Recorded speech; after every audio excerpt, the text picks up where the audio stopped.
As you all know, today we have assembled here in the Shivananda Hall of the Institute for a lecture by Dr. Nilanjana Sanyal.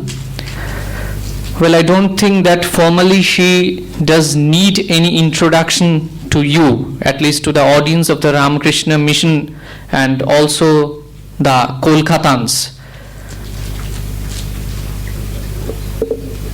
Every time any incident occurs in psychological field in our daily life in the metropolitan city, we do come across her name in the newspapers, in the print media, that means the newspaper, and also the electronic media. Still,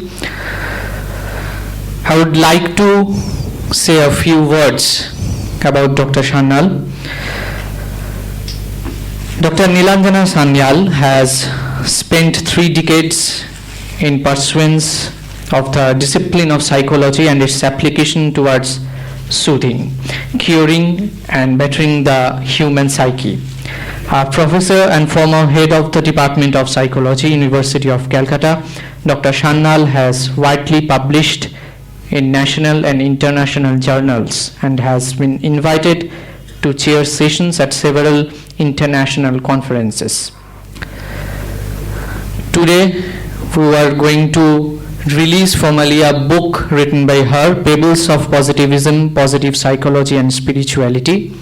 But before that, I would request Revered Secretary Maharaj, Srimad Swami Suparnanandaji, to felicitate her on behalf of the Institute.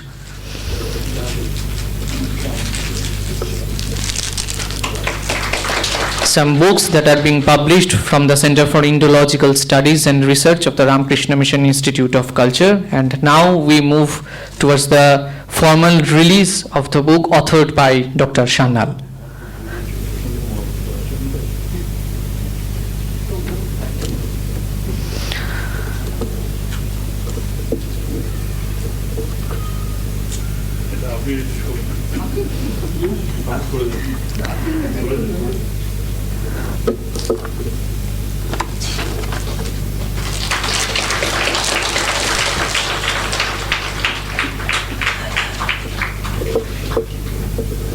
Pebbles of Positivism, Positive Psychology and Spirituality, Contents and Approaches.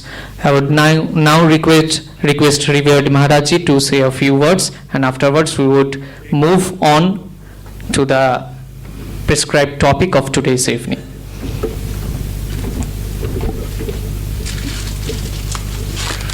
Om Jananing Sharadang Deving Ramakrishnang Jagat Gurum Pada Padmitayo Sritva Pranamami Muhudmu.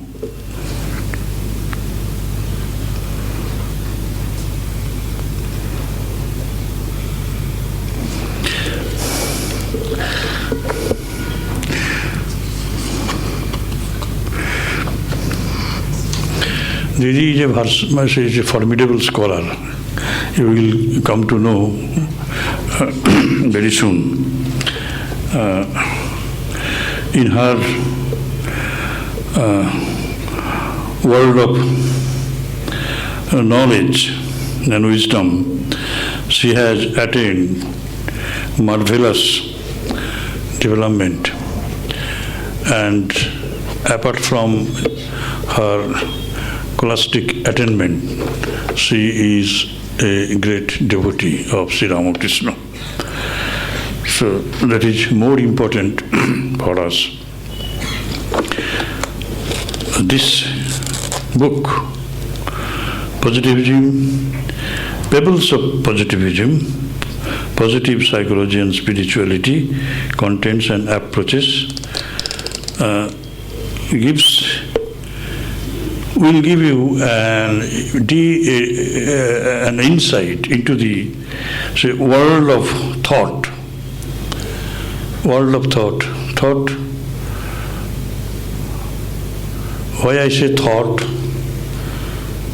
Because it is a function of mind to think, and we do not know what is mind all about. It is still a very a subject of little study even now. It is a vast area. Mind is the magazine of all power, and its study is important. When we are not doing our jobs quite well, we feel that there has been some, aberrations, some defects in our own mind, but still, mind and its treatment has not been still properly developed, because we cannot just take it out, isolate it from our body, and we do not know where it is located. Just like your motherhood, your fatherhood, your friendship, this and that, they are within us, but we cannot just dissect our body to find where our motherhood resides. It is in the body, but it is very difficult to find it and treat it when it is not functioning in proper direction or properly. So that is the problem. We have not seen our mind. Our mind is there, and only we can isolate it in dream. Only we can isolate this mind in dream. It is isolated from our body in dream, and we live in a world of mind in dream. From that alone, we can say that we have definitely a mind each. So it has to be known, it has to be used, it has to be developed. We have to give food to it. If not, if it is not nourished properly, there is danger. And when mind is not in order, we become insane. So beyond mind is intellect. And even beyond intellect is the spirit from which spirituality comes. So Didi has decided to speak on this mind and spirit also. So our mental development and spiritual development, they go together, because with the help of mind we get to the spirit. And mind is still a matter, finer element of matter. It is, mind is sustained by the finer elements of food. That's why it is fine, but it is still matter. It is not consciousness, it is not pure Atman. Pure Atman is something different. It has no material substance at all. So I am not to speak out all these things. I just say to you that this is a very pedantic approach, very, very scholastic approach towards the subject.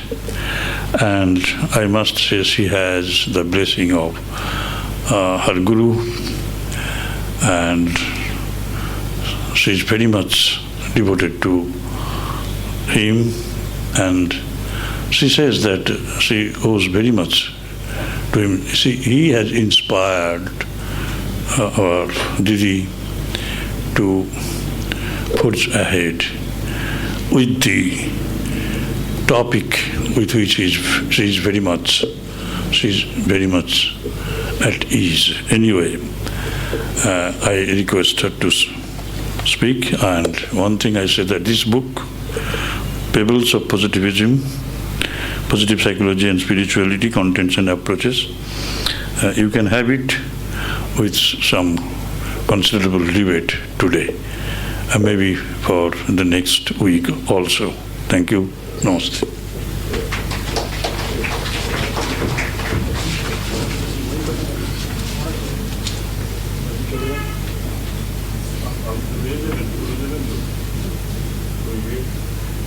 Good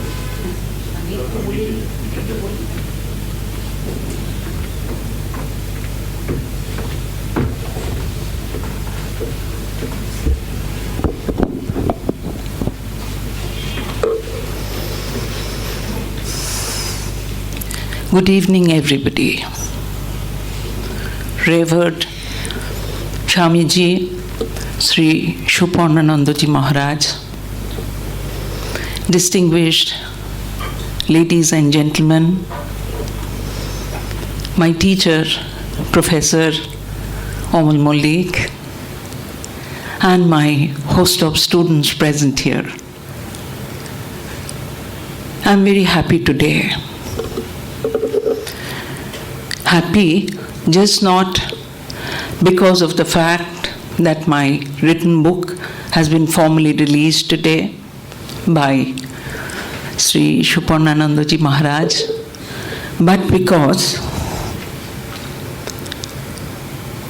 I am present here, I got this opportunity to spread a knowledge, a message that I have been realizing for last few years, both in preaching and teaching my subject and practicing psychoanalysis very regularly. The sole point of inspiration behind this book is my philosopher and constant guide in life, Swami Sri Prabhanandaji Maharaj. I'm extraordinarily indebted to him. I express my indebtedness in addition to Shuparnanandaji Maharaj, Baburaj Maharaj, Krishna Kumar Maharaj, Shukhen Maharaj, Joydev Maharaj, who have all helped me to pen down these articles and composite the articles in a book form. I express my indebtedness to my family members whose constant support is acting as a positive force in my life throughout. My husband, my 2 sons. I express my indebtedness to 2 young ladies, Chandana, my youngest sister, who has seen the proof of this book, and Monisha, my student and younger colleague, who has helped me in many ways, particularly in typing the contents for the book. My indebtedness is there for Sri Dipankar Pal also, who has designed the cover for the book.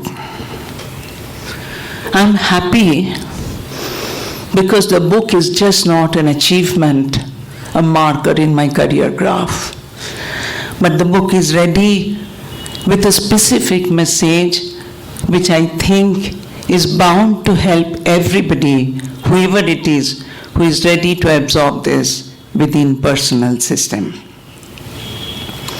My social identity declares me to be a psychologist. Psychology, to me, is the lens of mind, the mental processes, the perspective of looking at life.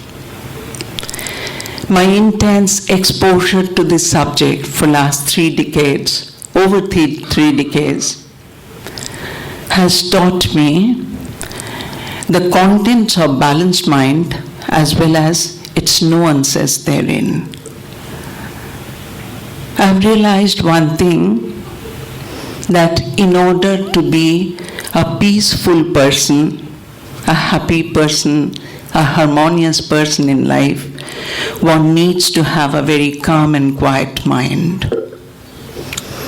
I'm quite advanced in my age canvas. Countless number of my interactions with people around me and my interpersonal relationship with them has made my conscious layer of mind very rich in terms of experiential sets of knowledge. Psychology is telling me you need to understand life. I try to understand life, the ebbs and tides of life in general, before taking into consideration the specific mental frame of a singled out person sitting in front of me, either in the class or in my clinic.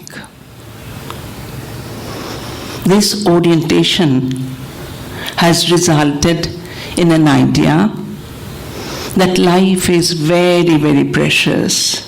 It's precious just not for materialistic gains and fame, but to reach to a deeper layer of realization that is possible only for human beings to attain.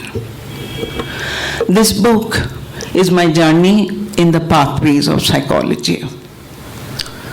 My academics have taught me the theoretical frames of mind. My practice in psychoanalysis has given me the hand-on experience of different types of mental frames that I see in my clients. Theory is helping me to explain mental processes with logic.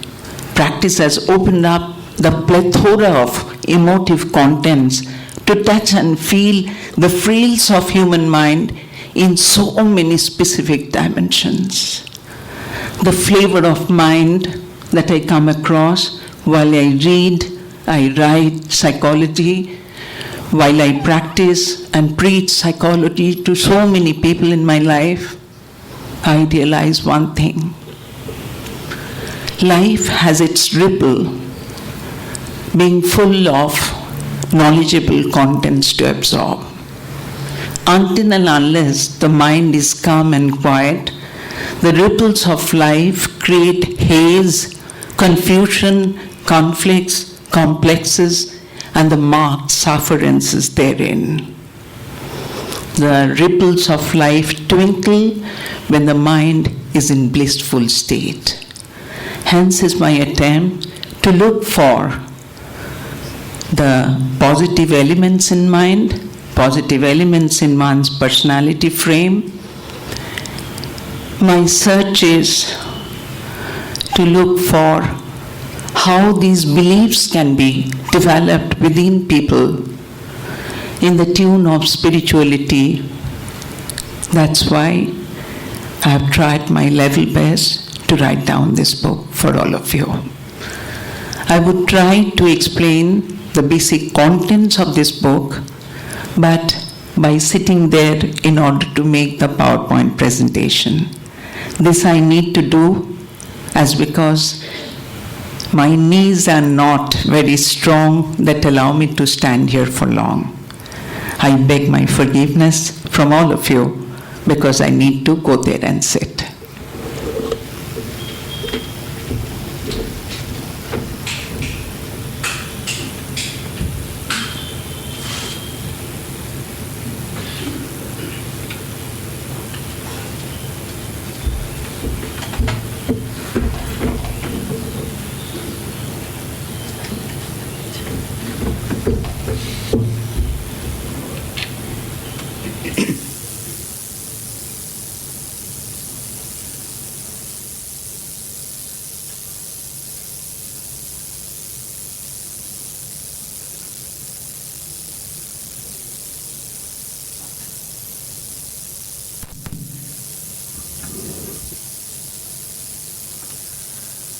My reverence, my homage to Sri Prabhanandaji Maharaj. This book is a tribute to him. I begin. A light of Guru.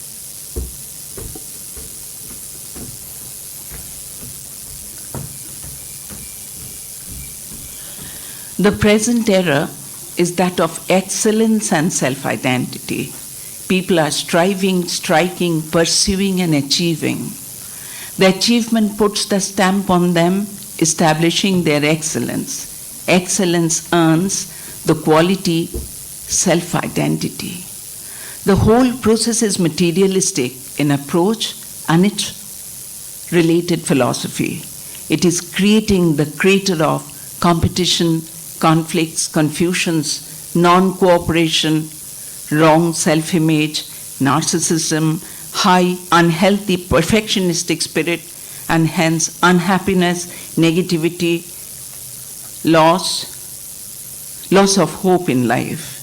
Life is struggling with no enjoyments, having no focus on the givens of life, no belief in transpersonality or transcendentalism. Ushered in by Veblen's portrayal of conspicuous consumption, the past century witnessed a dramatic explosion of advertising messages, materialistic themes, and consumption desires. As noted by Brewer and Porter, our lives today are dominated by the material objects that proliferate all around us, including the prospect and problems therefore.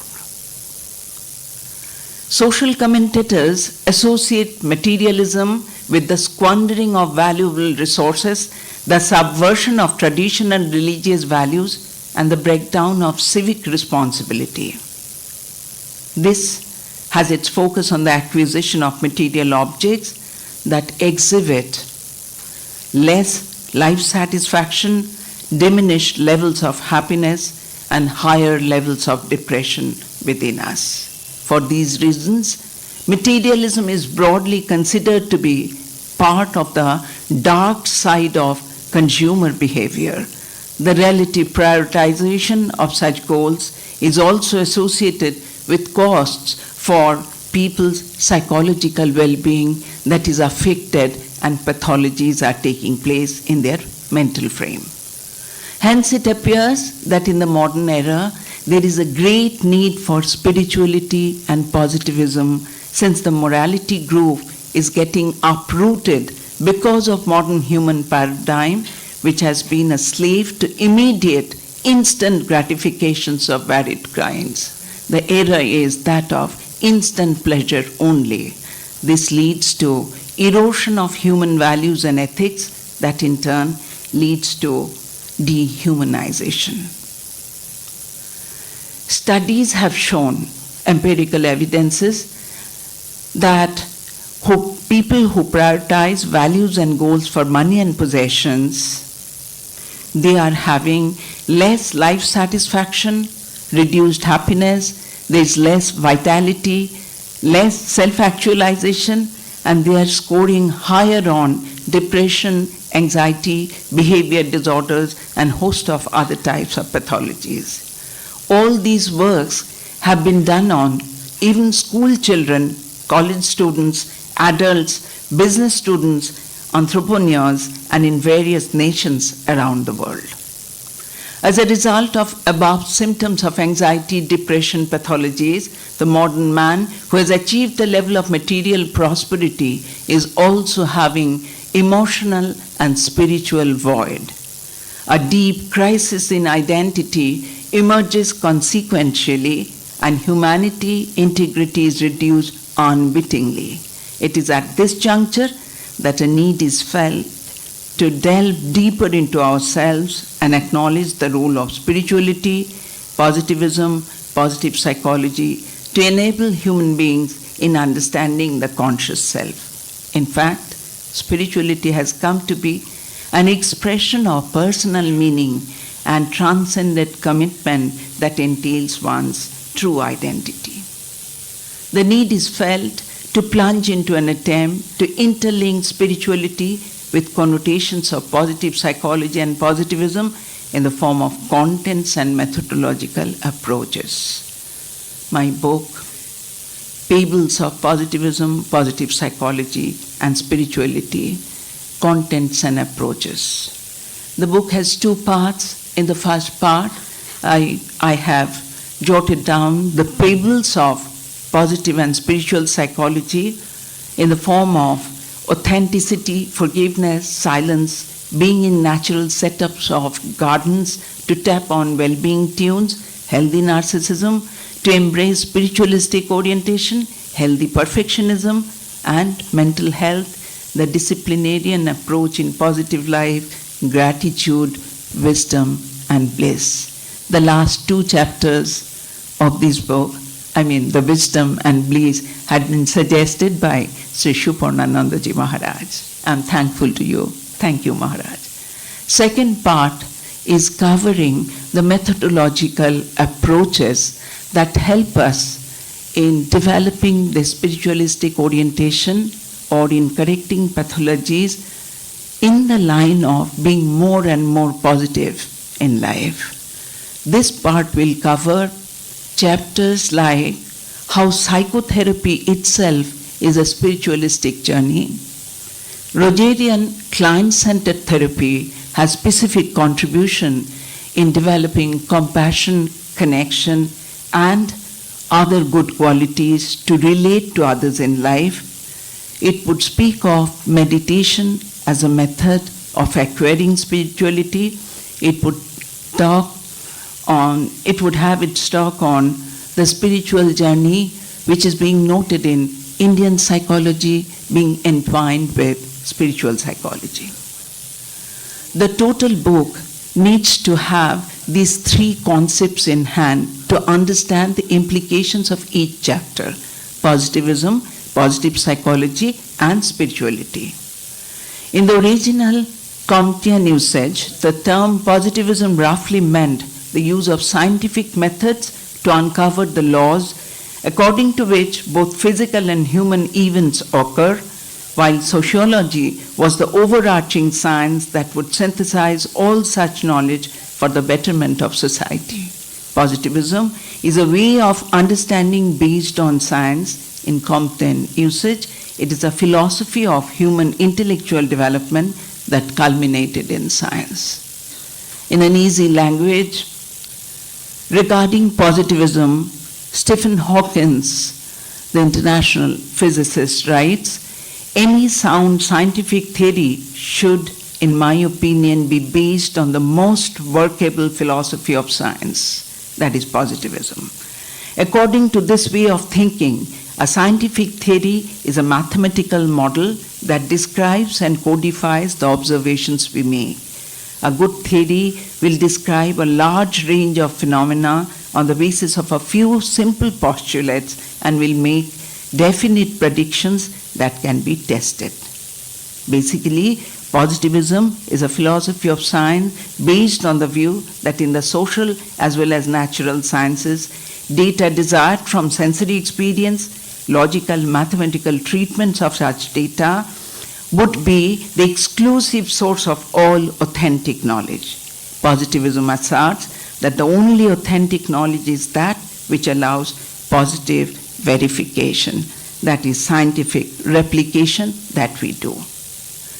Positive psychology is the coinage of Martin Seligman. He chooses the core of positive psychology theory as a parable outlining the pleasant life, the good life, the meaningful life. He opines that the man who leads the good life wishes to move beyond just pleasures. He strives to achieve a state of flow where time stands still and involvement is effortless. He does this by leveraging his strengths and virtues to chase the gratifications that life has to offer. For his efforts, this man gets a more lasting sense of well-being that cannot be achieved via pleasures alone. Spirituality is the overall term used for a fluid understanding of relation of the individual to the world, to self and to God. It is understood as that mental element which is central to a sense of meaning and purpose in an individual's life and pertains to sacred or transcendent. It appears that mental evolution is directly proportional to human mind's proximity to the state of God consciousness, Chaitanya, which pervades everything and everywhere in the universe, including human body and mind.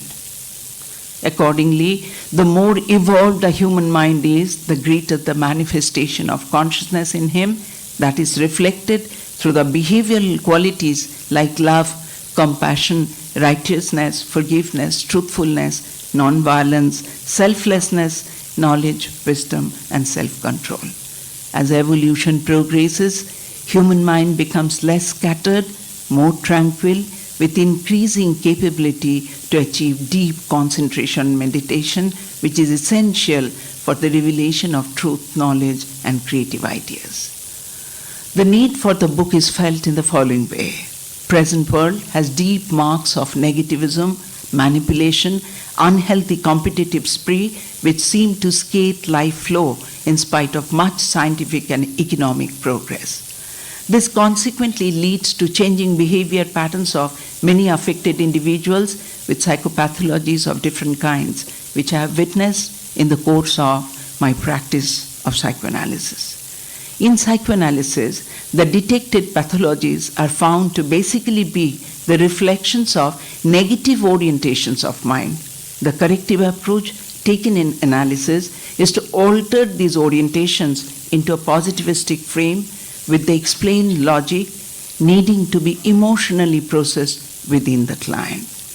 My realizations have prompted me to surmise that these positive contents which we try to put into the mind of the individual is not an external affair. This is embedded within their unconscious or subconscious layers of mind. The role of the analyst is just to make the person aware of its original contents, dependence on which leads us to have this Chaitanya.